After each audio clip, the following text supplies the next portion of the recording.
Ya, assalamualaikum warahmatullahi wabarakatuh. Oke, teman-teman, balik lagi di channel saya tentunya. Ini pendapatan saya hari ini ya, teman-teman ya. Hari Jumat, tanggal 17 Januari. Alhamdulillah masih dapat 30 trip ya, teman-teman. Untuk pendapatan sekitar 314.000 dengan performa dalamnya sekitar 100% ini yang paling penting teman-teman ya, masih 100% insya Allah akun selalu aman. Nah, di konten kali ini saya mau ini teman-teman ya, membahas atau menjelaskan di akhir bulan ini, di Januari ini kita dihadapkan sama yang namanya liburan panjang lagi teman-teman ya. Kita dihadapi nama yang liburan panjang ini di sini nih teman-teman ya, di akhir Januari. Mana tadi ya, yang ini ya. Ini ada sekitar ya, mungkin bisa jadi dari hari Senin ya, Senin ya. Ini di sini dari tanggal 27 sampai tanggal 29 ya, kemungkinan cukup ada pengaruhnya pasti teman-teman ya, karena ada cuti bersamanya segala ya teman-teman ya. Karena apa, tanggal kejepit apa bagaimana nggak tahu ya. Nah, itu kemarin kan kita udah ngalamin yang namanya fase yang namanya kemarin di akhir Desember kan, libur panjang Nataru. Nah, dari situ kita belajar teman-teman ya. Banyak akun yang kemarin itu pada drop, bahkan sampai gagu, bener-bener kacau balau. Banyak akun yang teman-teman pada ngeluh seharian susah dapat orderan, sampai delay berkepanjangan, harus nggak tahu harus ngapain. Itu pasti ada penyebabnya teman-teman ya.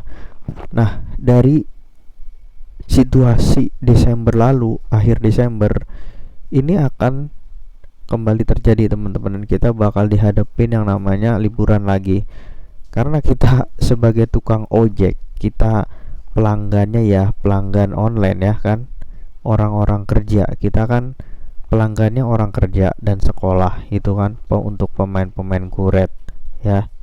Kalau untuk kusen sih menurut saya masih aman lah ya, masih aman. Kalau untuk liburan kali ini nggak terlalu panjang-panjang banget lah ya, tapi tetap ada pengaruhnya ya bagi yang main gore terutama. Itu kemarin kita belajar. Kemarin saya lihat tuh teman-teman yang emang bener-bener ngejaga apa teman-teman ya, kita harus ngejaga namanya durasi online. Durasi online itu apa bang? Durasi online itu adalah total kita ngebit seharian berapa jam itu teman-teman ya.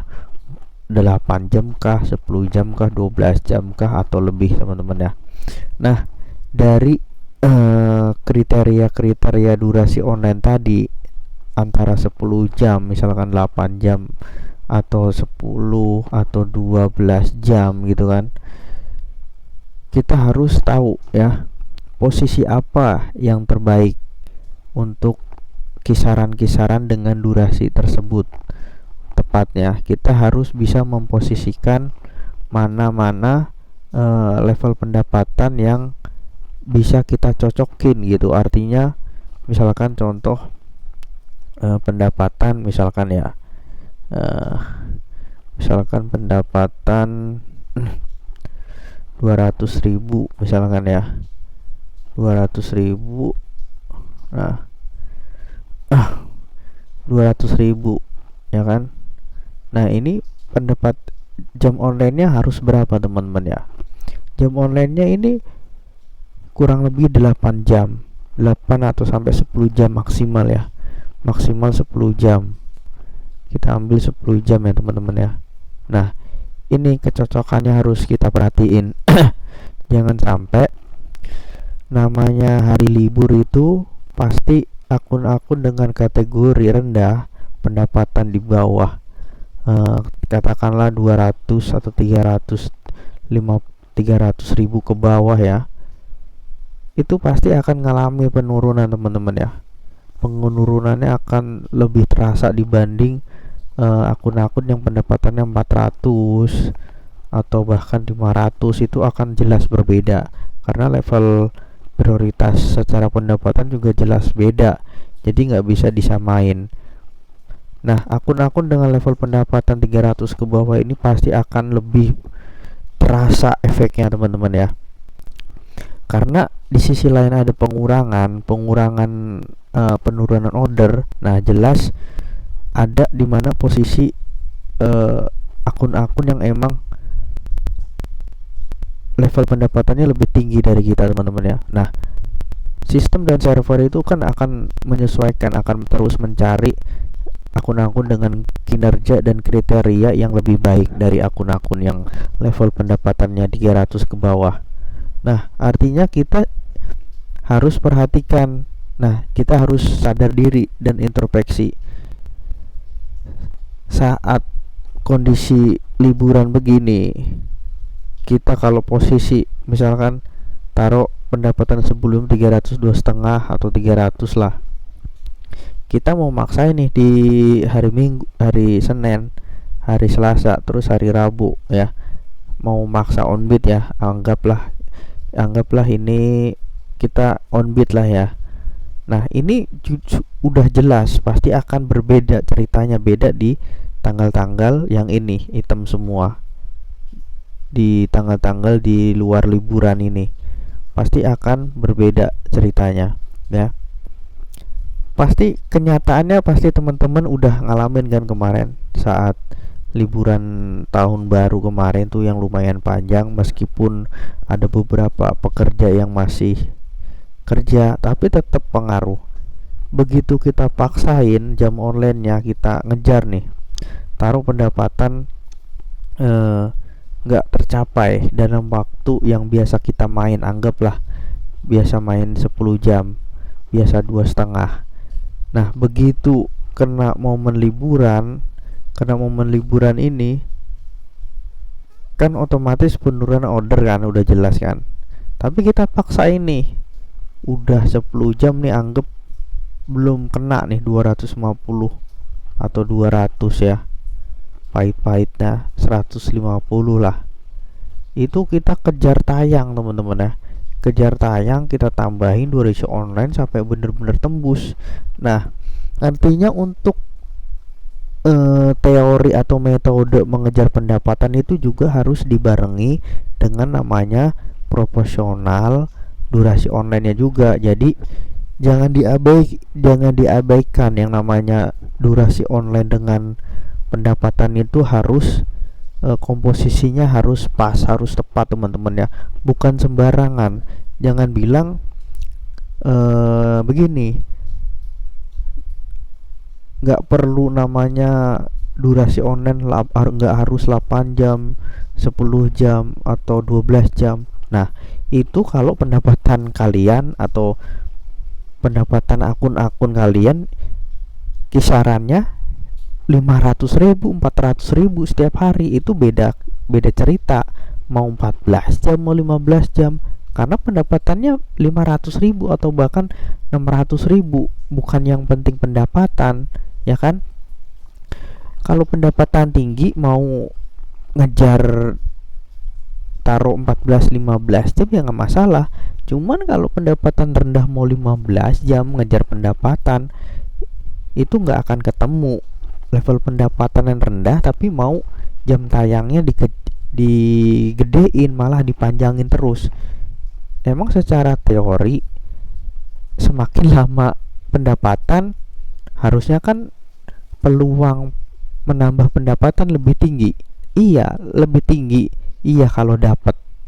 Tapi kalau nggak dapat itu malah justru bikin akun itu jadi hancur teman-teman ya. Bikin akun jadi hancur. Bukannya bagus, malah berefek nanti ke depannya. Mungkin teman-teman udah ngerasain lah, itu nggak bisa dibohongin lah,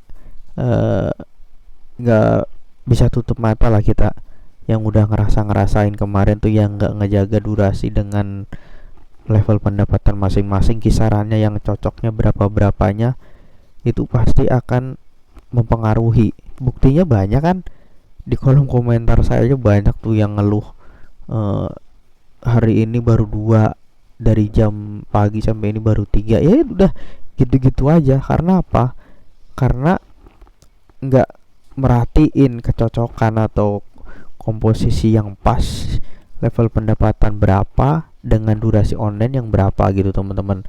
Nah, itu akan bisa terjadi lagi di liburan nanti di akhir bulan ini, Januari. Nah, makanya dari sekarang teman-teman yang akunnya masih bagus, masih cukup baik secara pendapatannya, dimaksimalin, tetap dijaga dengan baik. Kalaupun ada namanya penurunan pendapatan, nggak akan terlalu jauh, dan akun meskipun ada penurunan pendapatan, akun juga nggak rusak teman-teman ya, ritmenya masih kejaga terus. Secara pendapatan nggak terlalu jatuh-jatuh banget ya kan. Karena apa? Karena durasi dengan pendapatan tetap di posisi yang semestinya, posisi yang tepat gitu teman-teman, nggak jomplang kan. Tadi udah saya jelasin, misalkan pendapatan 300 ya, standarnya 8-10 jam atau maksimal 12 jam lah, jangan lebih lah kalau 300.000 itu.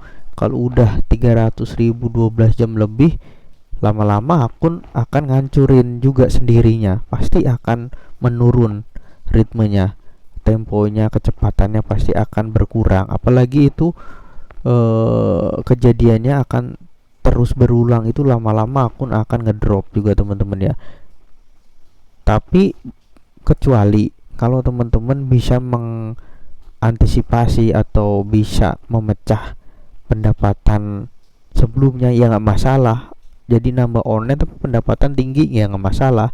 Tapi masalahnya kalau kita udah nambah jam online nggak kekejar, itu yang jadi masalah taruhannya.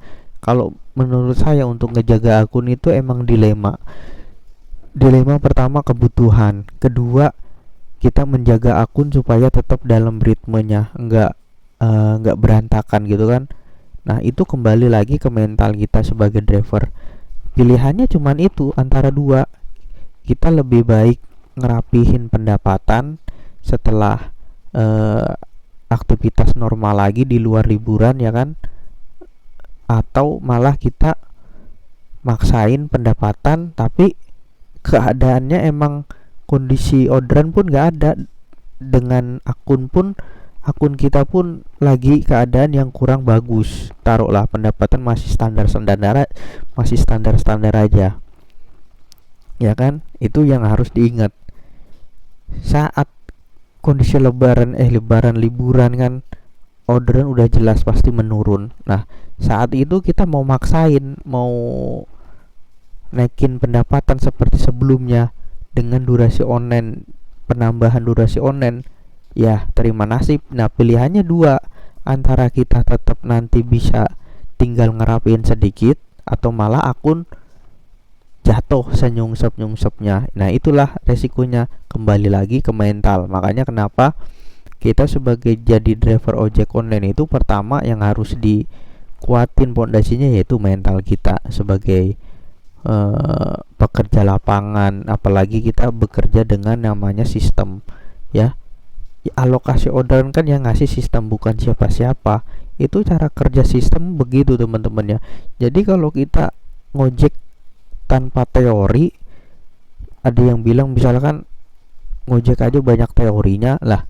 Kita ini bukan ojek pangkalan ya kan, bukan ngojek pangkalan yang nawar-nawarin orderan dari mulut ke mulut gitu kan, dari mulut ke telinga orang gitu, nawarin di depan, mau kak ngojek gitu kan. Enggak, kita kan kerja sama sistem, alokasi orderan disebarnya, cara kerjanya dengan sistem. Kita harus pandai-pandai, harus jangan kita menutup mata, menutup telinga terus sampai jadinya pikiran kita nggak bekerja dengan baik untuk memahami cara kerja sistem yang sebenarnya. Oke, kita nggak bisa bilang cara kerja kita tepat, tapi kita bisa meminimalis atau bisa memaksimalkan selama kita bisa menganalisa atau membaca alur cara kerja sistemnya, ya insya Allah hasilnya akan lebih baik dibanding kita atau teman-teman yang nggak tahu cara memahami sebuah sistem bekerja ini di Gojek ini. Beda, pasti akan beda, udah jelas itu udah pasti beda. Teman-teman bedain sendiri lah, nggak usah dibanding-bandingin, udah jelas pasti beda. Driver yang punya pemahaman dibandingkan driver yang asal kerja aja tanpa merhatiin cara kerja sistem itu seperti apa, ya akan jelas beda teman-teman ya. Contohnya misalkan saya pendapatan gak gede-gede banget gitu kan, taruhlah hanya 300.000, bahkan 150.000, 200.000, terus kadang bisa 400, kadang-kadang bisa 4,5. Kalau GoPay nggak pernah, tapi saya rata-rata 300 teman-teman ya pendapatan saya. Terus kadang juga 150.000. Nah, kenapa akun saya sampai detik ini udah berjalan 3 tahun semenjak fase akun saya gagu dulu ya, sampai detik ini alhamdulillah nggak pernah kembali ke fase gagu ya teman-teman ya. Kenapa? Dari kebanyakan yang nggak memahami itu, emang jauh lebih riskan untuk turun, akunya lebih sering gagunya daripada gacornya gitu teman-teman, daripada stabilnya gitu teman-teman. Kalau gacor sering tapi gagunya juga sering, itu kan masalah. Jadi kembali lagi ke mental kita, pemahaman kita. Oke, jadi saat liburan solusinya ya kita tetap ngejaga yang namanya komposisi atau proporsional pendapatan dengan durasi online. Oke, itu mudah-mudahan bisa buat referensi atau persiapan antisipasi bila mana nanti kita dihadapin yang namanya dengan hari-hari libur yang cukup panjang lagi teman-teman di akhir bulan ini. Oke, mudah-mudahan bermanfaat. Kurang lebihnya saya mohon maaf. Wassalamualaikum warahmatullahi wabarakatuh. Salam satu aspal.